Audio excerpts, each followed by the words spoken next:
Okay, when you think of Nigeria's economy, what's the first thing that comes to mind? For most people, it's oil. But what if I told you the real story, the one that's shaping its future, looks completely different? It's time we challenge that old narrative. For decades, the answer to that question seemed so simple, right? It was this one single resource that really defined the nation on the world stage. Yeah, we all picture the oil rigs, the refineries, that massive, sprawling infrastructure of the petroleum industry.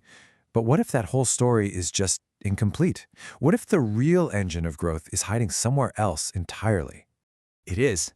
And that's because when you look at the data, you see this incredible shift happening.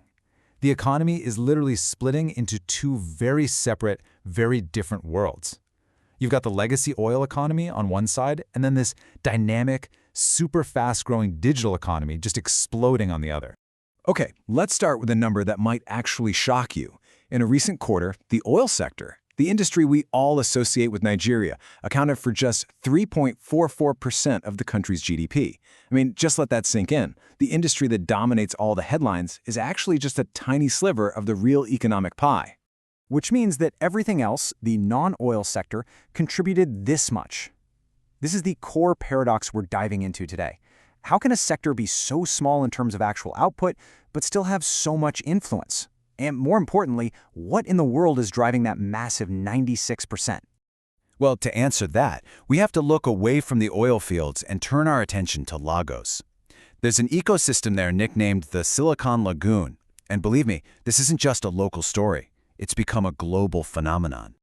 As of 2025, Lagos wasn't just some regional player. No, it was officially crowned the world's #1 fastest-growing emerging tech ecosystem.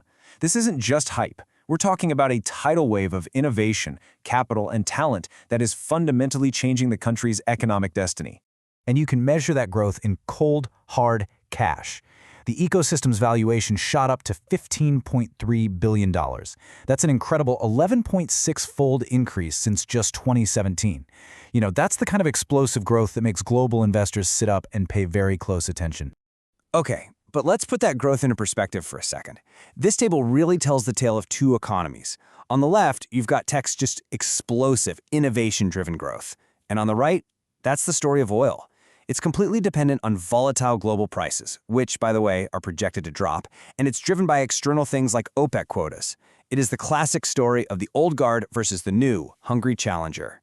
Now, what's really fascinating to me is how the tech sector handled the economic headwinds of 2024 and 2025.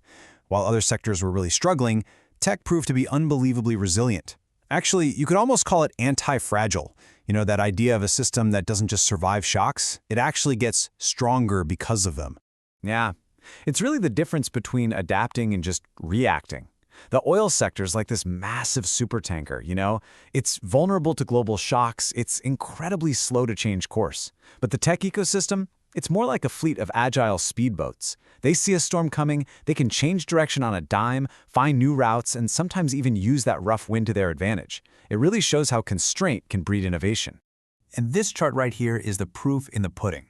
When global venture equity, which is the usual fuel for startups, when that got tight, Nigerian startups didn't just grind to a halt. No way. They pivoted, and they massively increased their use of debt financing, up 63% year over year. That's not just a backup plan. That is a sign of a mature, anti-fragile market that investors trust enough to lend to. And we're not just talking about finance apps here. This is about solving fundamental real-world problems. You have fintechs like MoneyPoint, bringing banking to people for the first time. You have agritechs like Afex, securing food supply chains. And look at cleantech. It's the fastest-growing vertical, providing solar power to homes and businesses that the national grid just can't reach. This is impact you can actually see and feel. Okay, that is an incredibly compelling case for tech, and I agree with all of it. But it's only half the story. If we just dismiss oil, we fundamentally misunderstand how Nigeria actually works today. The critical point is that tiny 3.44% of GDP has a ridiculously outsized impact. It might not be the biggest piece of the economy anymore, but you could argue it's the pillar holding everything else up. Let's start with the government's budget. Despite that tiny GDP contribution, the oil and gas sector still funds nearly 70% of it. That's what pays for roads, hospitals, schools, the salaries of every public servant.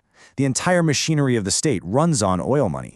Now this is the kicker. Look at foreign exchange. Oil accounts for almost 90% of the country's foreign currency earnings. And that foreign currency, it's the absolute lifeblood of the economy. You need it to import everything, from machinery for factories to the very laptops and servers that those tech startups are built on. So you see, those tech speedboats we were talking about, they're still sailing in waters that are kept calm by the giant supertanker of oil revenue. They aren't separate worlds at all, they're deeply, deeply interconnected. This quote nails it perfectly. Oil is no longer the sole arbiter, but it's still a massively influential one. I mean, think about it on a basic level. A tech company can't run its servers without reliable power, and a lot of that still comes from gas. And a stable currency, which is backed by those oil export dollars, is absolutely critical if you want to attract foreign investment or pay for essential cloud services. So this really isn't about replacement. It's about a complex and, yeah, sometimes messy transition. You're absolutely right. It is a transition. What we're witnessing is a historic rebalancing act. Silicon Lagoon has grown up. It's matured into a foundational pillar of the economy. It's proven its resilience, and it's proven its ability to solve real problems at scale. It's not just some promising upstart anymore. It's a core part of the whole economic equation. And because of that, the path forward has to be a dual strategy. You have to support the new engine of growth with smart policies, for sure, but you also have to modernize the legacy sector that's still paying the bills, using technology to make it more efficient. And maybe most critically, you have to invest in and retain the human capital that powers this whole digital revolution. So, where does all this lead? Exactly. And that leads to the ultimate question about the nation's future identity, doesn't it? For decades, Nigeria's primary export has been a raw material that you pull out of the ground. But all the trends we're seeing today point to a future where its main export is innovation, technology, and the brilliance of its people. That shift from crude oil to human capital, well, that might just be the most exciting economic story happening in Africa today.